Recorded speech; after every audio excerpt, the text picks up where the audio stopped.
The air in Franklin Township, Michigan, is usually filled with the scent of fresh earth and farming.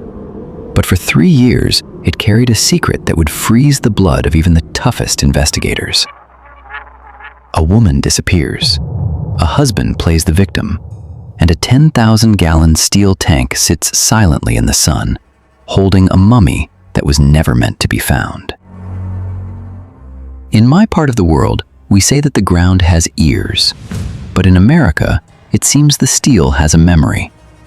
They say you can weld a secret shut, but truth is like pressurized gas. Eventually, it finds the smallest crack to escape. April 2021, Dee Ann Warner, a successful businesswoman and mother, vanishes into thin air. No phone activity, no bank movement, just gone. Her husband, Dale Warner, told the world she probably just walked away. He even searched for dating sites for widows while her family was still crying for her. But the Michigan State Police noticed something strange on the farm.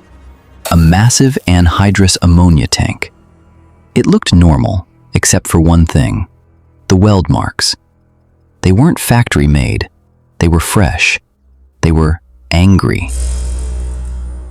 Inside that tank, wrapped in a tarp and bound with duct tape, was Dee. For 1,210 days, she was entombed in a chemical coffin, while her killer ate, slept, and lied just a few yards away. On March 10, 2026, the jury finally spoke. Guilty. Dale Warner thought he could weld the truth shut. He forgot that in the world of deep mysteries, the dead always find a way to speak. What would you do if you realized you had been standing next to a tomb for 3 years without knowing it? Let me know in the comments. And if you want the truth behind the world's darkest tanks, subscribe to Deep Mystery Hub.